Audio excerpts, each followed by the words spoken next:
السلام عليكم، شلونكم يا احلى ورود بالدنيا؟ شنو اخباركم؟ يا رب مرتاحين وكلكم بخير. اخوكم السيد اسطوره، وجبت لكم مقطع كلش يموت، اسطوري وشقاقي وانفجاري وبعد وخرافي. حبايب قلبي راح نشوف وياكم اليوم الرويال باص سيزون 17 كامل مكمل من ار بي 1 لحد ار بي 100. تم التوثيق والتاكيد مليون بالمية من قبل شركه ببجي موبايل. وايضا راح اشوفكم جوائز التقييم من داخل الموسم 17، وايضا كل الجوائز اللي راح تجي ان شاء الله بالرويال باص سيزون 17. وبنفس الوقت كثير من الناس تقول يا سيد ليش وقت اقدر العب تقييم؟ ايش وقت راح ينتهي الموسم 16؟ ايش وقت بالضبط راح يجي الرويال باص سيزون 17؟ كل هاي الامور وكل هاي التفاصيل راح اقولها لكم ان شاء الله بهذا الفيديو. بس فدوي قلبكم قبل لا نبلش بالحلقه، قبل لا نبلش بالشرح ونشوفكم التسريبات، نزلوا هسه خلونا لايك، وهذا اللي اريده من عندكم فدوي قلبكم حتى استمر. يلا فدوي قلبكم يروح سيد اسطوره، نزلوا هسه دعسوا كسروا موتوا ابل لايك وبس. خلينا نبلش بهالبساطه هاي، نعطيكم البوسه ونسمي بسم الله ونقول يا الله، ونشوف اول جائزه بالرويال باص. مثل ما تشوفون قدامكم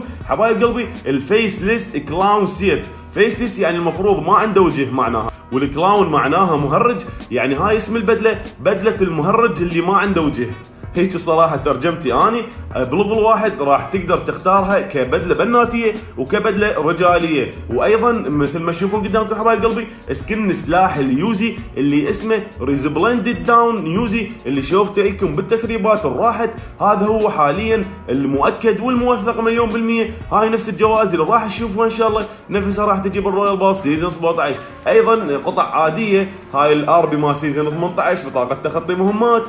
يعني كلكم تعرفون الرويال باص هو نفسه مثل كل مره يجي بطاقه اكس بي، يخيروك بين شدات وبين العملات الاي جي. حبايب قلبي هذا هو الفيسلس كلاون هيدجير، هذا هو الوجه حاليا. لما نشد له هذا القناع راح يصير هو الفيسلس اللي ما عنده وجه، تمام؟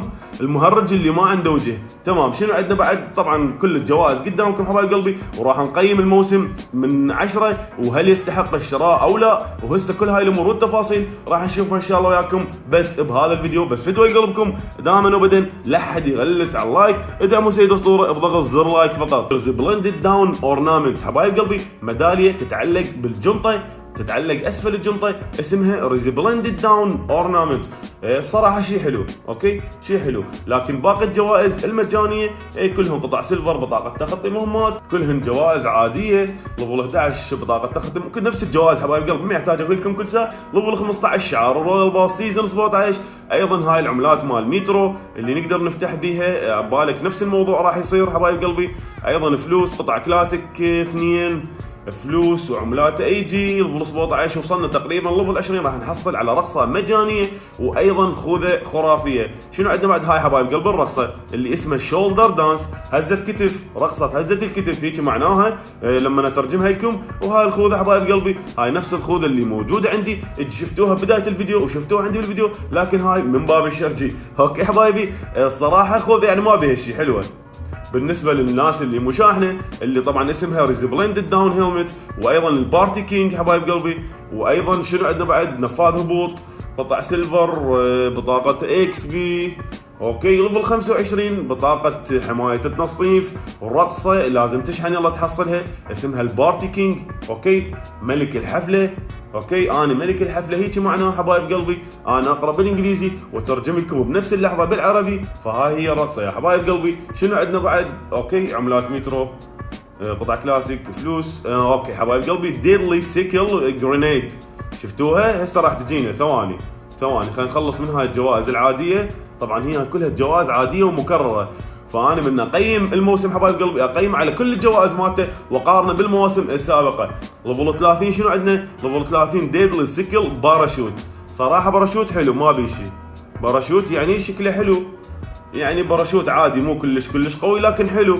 وعندنا ايضا ها طبعا مجاني، الباراشوت راح تحصله مجاني حتى واذا انت ما تشحن. وعندنا ايضا الديدلي سيكل جرينيد، هاي اللي قلت لكم عليها. الرمانه صراحه كلش حلوه، ولو بيها كل مسج اعتقد تصير بعد احلى. شكل ذهبي واسود صراحه فشي حلو وفشي جديد ايضا بنفس الوقت مو تنسون. اوكي هاي حاليا الديدلي سيكل جرينيد. الديدلي سيكل صراحه شنو معناها ما اعرف، لكن اعرف الديدلي يعني الميت، هيك يمكن ديد يعني ميت، ديدلي ميتون يمكن، ما اعرف صراحه، كتبوا لي بالتعليقات. شنو عندنا؟ بطاقة اكس بي. شنو بعد قطع سيلفر، قطع كلاسيك، نفس الوضعية جاي تتكرر مال بقية المواسم راحت، لكن فقط تغيير بالسكنات وبالجوائز. اوكي يعني خلوا شيء مجاني، خلوا شيء مثلا بدله مجانيه، خلوا مثلا طياره مجانيه، خلوا سكن سلاح مجاني. للاسف هذا الشيء ماكو، يعني مثلا ليفل 40 طياره، ليفل 40 سيزون 16 اعتقد هم طياره نفس الشيء. فوق حبايبي الطياره اسمها ديمان ايروبلان، مثل ما تشوفون قدامكم طياره يعني هم عاديه، ما بيها شيء مميز، ما بيها شيء نادر. راح نحصلها بليفل 40 لما انت تشحن كرتب ال10 وتسوي المهمات وتوصل ليفل 40، يلا راح تقدر تاخذ هاي الطياره مجانا.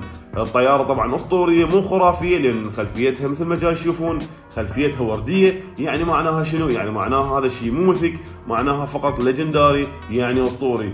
فاذا تريد تصير مثك لازم تصير حمراء. اوكي شنو عندنا بعد؟ هاي بقيه الجوائز كلها ايضا عاديه، قطع سيلفر نفاذ هبوط رسم، قطع كلاسيك، قطع عاديه، هاي اللي متعودين عليها. يعني جوائز ما بها اي حظ صراحه، رد تقول جوائز براس 60 حظ، بس للاسف مثل ما جاي تشوفون الجوائز نفسها مكرره. ليفل 50 حبايب قلبي سكن اسمه تيل تيرور فيكتور، هذا سكن مجاني تمام، بس تكمل مهمات بدون ما تشحن راح ان شاء الله تحصله بشكل مجاني. وايضا الديدلو سيكل هو نفسه تمام، اللي شوفت لكم وقلت لكم عليه اللي هو المخل اعتقد او اسمه المنجل، ايضا من ضمن الجوائز مال رويال باس سيزون 17، لكن مو المجاني. المجاني سكن سلاح الفيكتور. فحبايب قلبي مثل ما قلت لكم انا لما اقارن السيزون اقارنه ويا بقيه المواسم اللي راحت، فحاليا جوائز جاي شوفوها قدامكم. خلينا نتكلم شويه بخصوص هذا الموسم. هذا الموسم الصراحه ايضا مكرر، هاي اول سالفه اقول لكم عليه. ليش مكرر يا سيد يا عمري؟ جاي شوف يعني شنو التغييرات. طبعا اللي طار بليفل 55 طار السيزون 17 شفتوه حتى لا يفوتنا. شنو المكرر يا سيدي عمري؟ جوائز نفسها كلها مكرره، لكن التغيير شنو؟ لا اذا صدق بدلت يمثك بهذا الموسم ريزبلندد داون سيت، اذا صدق اكو بدلت يمثك بهذا الرويال باس يعني ما اعرف صراحه، راح اغير وجهه نظري. اوكي ليفل 60 بدله ميثيك اسمها ريزبلندد داون السيت، وهذا الهيد جير مالتها تصير بهالصوره هاي تلمع فشي كلش خرافي الصراحه. اذا صدق هذا الرويال باس وان شاء الله هو نفسه 100%، اذا صدق هيك موجوده وبليفل 60 تاخذ اشياء 2 ميثيك، ممكن انه نظرتي وتقييم للموسم 17 راح تتغير، وممكن انه نعطيه تقييم اعلى، لان صراحه هذا تغيير كلش حلو انه تشوفه بليفل 60 شغلتين ميثيك وما اعرف شنو راح يعطوك بليفل 100. فحبايب قلبي هذا شيء فشي كلش خرافي الصراحه، انه راح تحصل اشياء 2 ميثيك وين بعدك انت بليفل 60. طبعا بقيه الجوائز مثل ما جاي تشوفوها قدامكم جوائز عاديه، نفاذ هبوط، عملات مترو اللي تجمع كل 6 تفتح بها فره حتى بلكي تحصل لك جائزه معينه. هاي البقيه كلها رسومات. ليفل 70 حبايب قلبي جنطه اسمها ريزبلندد داون باك مثل ما تشوفون قدامكم، جنطه صراحه كلش حلوه بالنسبه للناس اللي مو شاحنه واول مره تشحن راح تشوفها جنطه كلش اسطوريه، بس بالنسبه للناس اللي عندها جنط هوايه راح تشوفوا هاي كلش فشي عادي، شلون انا راح اشوفها فشي كلش عادي. اوكي حبايبي ايضا الجنطه اسطوريه مو تنسون لين خلفيتها ورديه. فحبايب قلبي شنو عندنا بعد؟ نروح هاني كملنا ليفل 70 71 72 مثل ما تشوفون قدامكم فلوس وهاي السوالف. اوكي راح تجينا بليفل 80 رقصه خرافيه. اوكي ليفل 75 الجارديان ارمور افاتار، يعني صوره تخليها لك بملفك الشخصي، وبقيه الجوائز مثل ما جاي تشوفون جوائز عاديه. ليفل 80 حبايب قلبي الجارديان ارمور الدانس مثل ما تشوفون قدامكم رقصه ميثيك، رقصه صراحه كلش حلوه. فالرقصه ان شاء الله حبايب قلبي فشي كلش حلو، والرقصه ميثيك وان شاء الله كلكم تشحنون وتحصلوها. اوكي هاي البدله بنفاذ الهبوط راح يصير فشي كلش خرافي الصراحه بنفاذ الهبوط. وايضا حبايب قلبي راح نوصل ليفل 90 راح نحصل على سكن فشي كلش رهيب. طبعا هاي القطع الكلاسيك مو يحتاج لكم كل ساعه نفس الجوائز. اوكي ليفل 90 حبايب قلبي، واخيرا فشي رهيب اللي هو سكن سلاح الام 16. صراحه السكين كلش عجبني، السكين كلش عجبني اللي هو سكن الام 16 اللي اسمه الجارديان ارمور ام 16. حبايب قلبي تقريبا وصلنا لاخر 10 جوائز موجوده بالرويال باس سيزون 17 ان شاء الله. طبعا هاي جوائز ايضا عاديه. خلينا نشوف المفاجاه ليفل 100. صراحه لحد هاي اللحظه ما شفت شنو الجائزه، هسه راح اشوفها وياكم. اوكي نفاذ البوط 98 99 قطع سيلفر. يا اخي يلا خلينا نشوف الجائزه النهائيه.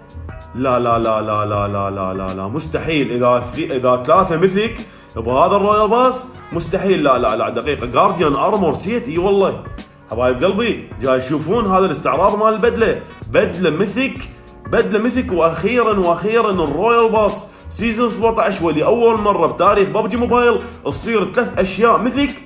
لا مستحيل، لا يا ربي مستحيل. هذا الصراحه فد شيء براسه 60 حظ. اوكي حبايب قلبي، حاليا خلصنا من جوائز الرويال باس، ونروح نشوف وياكم جوائز التقييم. ومثل ما قلت لكم الجوائز مال الرويال باس فد شيء كلش خرافي، انه نشوف 3 شغلات ميثيك. خليكم متابعين لنهايه الفيديو، راح نقيم الرويال باس وياكم وهل يستحق الشراء او لا. حبايب قلبي مثل ما تشوفون قدامكم سيزون 17 ماسك، هذا القناع اللي راح تحصله ان شاء الله، بس توصل اعتقد ذهب، يمكن ذهب مو توصل تحصله، ما اعرف، كتبوا لي بالتعليقات. صار لي فتره كلش طويله ما العب تقييم. وايضا هاي طبعا الجوائز اللي جاي اشوفها قدامكم كلها جوائز تقييم. سكن سلاح سكار طبعا اسطوري، وايضا قناع، وايضا هاي البدله، وسكن اعتقد ام 24 لو اي دبليو ام، وسكن باراشوت خرافي. راح نحصله وين؟ راح نحصله لما نوصل بالايس. هاي البدله حبايب قلبي لما نوصل اعتقد فوق البلاتينيوم، شنو الدايموند، يمكن اعتقد راح نحصلها ان شاء الله بالدايموند البدله والقناع مالتها. صراحة كلش حلوة. وهسه راح اقيم ايضا جوائز التقييم وياكم ايش قد من 10، وايضا نقيم وياكم الرويال باس سيزون 17 ايش قد من 10، وهل يستحق الشراء او لا، وش وقت راح ينتهي. حبايب قلبي سيزون 17 اي دبليو ام مثل ما تشوفون جائزة مجانية، لونه ازرق، اللون صراحة فشي حلو، يعني مو الا بكل مسج مرسوم عليه حرف اس ورقم 17، يعني يدل هذا على انه شنو الموسم 17. فشي صراحة كلش رهيب بالنسبة للناس اللي ما عندها سكنات وراح تاخذ هذا السكين اول مره، راح تشوف فشي كلش حلو الصراحه. فحبايب قلبي اخر جائزه عندنا، وبعدها راح نشوف جوائز الكونكر، جوائز تاثير الدخول، وهاي الامور مال لما تصعد بالتقييم. اوكي حبايب قلبي، وهسه راح نشوف وياكم جوائز كلش خرافيه ان شاء الله، ايضا راح نحصلها مجانا بالموسم 17، وبعدها نكمل باقي السوالف. مثل ما تشوفون قدامكم سيزون 17 ايس تايتل، شعار اللي لما توصل انت ايس راح تحصله بشكل مجاني وتخليه والناس تشوفه بالموسم 18 اكيد لازم تخليه. شنو عندنا بعد؟ سيزون 17 ايس نيم تاج. حبايب قلبي هذا اللي تخليه اسمك باللوبي اللي الناس كلها راح تشوفه. طبعا صراحه فشي كلش حلو مع سيزون 17 هذا، وراح اشوفكم بعد كل باقي الشغلات مال كونكر. اوكي حبايب قلبي سيزون 17 كونكر تايتل، شعار او لقب السيزون 17 لما توصل للكونكر راح يكون بهالصوره بهالشكل هذا. وشنو عندنا بعد؟ عندنا وراه اللي هو سيزون 17 كونكر نيم تاج. ايضا حبايب قلبي هذا اللي يصير لك كاطار لاسمك لما تدخل باللوبي ويا الناس، وتقييمك كان كونكر ما سيزون 17 راح تاخذ هذا الشيء الذهبي، وراح يصير فشي كلش خرافي. ايضا حبايب قلبي سيزون 17 كونكر فريم، الاطار اللي راح تاخذه ان شاء الله لما توصل بالتقييم. هاي طبعا كلها جوائز، انت لما توصل كونكر الجوائز المجانيه كلها راح تاخذها بشكل مجاني، فقط تنطيه النقاط وتوصل للكونكر. ايضا حبايب قلبي سيزون 17 كراون نيم تاج، هذا للكراون، مو ننسى انه ببجي قامت تنطينا للكراون وتنطينا للايس وتنطينا ايضا للكونكر. فحبايب قلبي لهنا ما وصلنا لنهايه الحلقه، اصبروا راح نقيم وياكم جوائز التقييم المجانيه، وايضا نقيم الرويال باس سيزون 17 ونقيم كل الموسم. حبايب قلبي الصراحه تفاجئت لما شفت 3 سكنات ميثيك موجوده بالموسم 17، كنت راح اقيم الموسم بتقييم ناصي، لكن بعد ما شفت هذا التغيير، وهو التغيير شنو؟ مخلي لك بليفل 60 شغلتين ميثيك. تخيل لي اول مره تاخذ 3 شغلات ميثيك من شنو؟ من بس من موسم واحد، وانت فقط تشحن كرته بال$10. صراحه كنت رايد اقيم الموسم 5 من 10، لكن اللي شفته فاجئني، فراح يرتفع التقييم. ولاول مره حبايب قلبي من موسمين او 3 مواسم انا اقيم 5 من 10 و6 من 10، لكن هذا الرويال باس الصراحه يستاهل 8 من 10 ويستحق الشراء. سيد اسطوره يقول لكم حاليا انه هذا الموسم يستاهل تقييم 8 من 10 ويستحق الشراء. نعم اي اوكي، تريد تشتريه ابو $25، تريد تشتريه ابو 10، تريد تشحنه كامل 100، انت بكيفك. لكن كتقييم انت تاخذه من سيد اسطوره، هل يستحق الشراء او لا؟ هل يستحق انه تلعب وتسوي مهمات؟ اي عمري يستحق. ليش يا سيدي يستحق يا عمري؟ لان لاول مره ببجي موبايل تخلي لك 3 سكنات ميثيك بداخل نفسه موسم واحد، يعني بموسم واحد مخلي لك 3 سكنات حمر. تخيلوا هذا الشيء 3 سكنات مثل، وهذا الشيء ما صاير قبل. فلهذا يا حبايب قلبي راح نعطي 8 من 10 للموسم 17 ويستحق الشراء. اما بالنسبه للجوائز المجانيه، الجوائز المجانيه اللي ناخذها لما نلعب تقييم، يعني لما نوصل بلاتينيوم ودايموند وهاي السوالف، فحبايب قلبي راح نعطيهم تقييم ايضا 7 من 10، لين السكنات اللي موجوده فقط مصبوغه، فقط تغييرات كلش بسيطه وحاطين لك رقم 17، يعني ما بها تغييرات خرافيه مثل بقيه المواسم اللي راحت. فحبايب قلبي تقييمي للرويال باس سيزون 17 هو 8 من 10 ويستحق الشراء، وتقدر تشتريه بكرتب ال10 بكرتب ال25 بكرتب كيفك انت على راحتك. يستحق الشراء فول 100% يستحق الشراء، وتقييمي له 8 من 10. اما بالنسبه للجوائز المجانيه يا عمري فقط تقييمي لهن 7 من 10. اما بالنسبه حبايب قلبي ايش وقت راح ينتهي الرويال باس سيزون 16 يا عمري؟ راح ينتهي يوم 17 بالشهر. اما انت تقدر تلعب تقييم لحد يوم 18، يعني من تاريخ نزول هذا الفيديو باقي لك 6 ايام تقدر تلعب بيهن تقييم. اذا انت قريب مثلا على الكونكر، اذا انت قريب على الايس او قريب على التاج، تقدر توصل ماكو مشكله يا عمري، لان قدامك الوقت كلش جدا طويل اللي هو 6 ايام متتاليه. حبايب قلبي اعتقد خلصنا كل شيء، فسخنا كل شيء، شوفناكم كل شيء يخص الموسم 17 وقيمناه، وايضا شرحنا شرح كامل عن كل الاحداث اللي جايه. فاوكي حبايبي، لهنا وصلنا لنهايه الحلقه، لنهايه مقطع الفيديو. يا رب ان شاء الله عجبكم، فدوى قلبكم، لا حد يغلس على اللايك، صدقوني جاي اتعب. وبالمناسبه اني اخر يوتيوبر بالدنيا راح ينزل الرويال باس سيزون 17، ما عندي مشكله لان اعرفكم تنتظروني، حتى لو كنت اخر واحد راح ينزل، بس صدقوني عندي مشاغل كثيره، وبعدين اشرح لكم او انزل لكم في يوم بث مباشر اقول لكم شنو اشتغلاني وليش هيك مشغول وشنو صار وشنو اللي صار بحياتي. فحبايب قلبي راح نعطيكم بوسه واقول لكم ربي يحفظكم، ربي يحميكم من كل شر ومن كل مكروه، وبس في امان الله.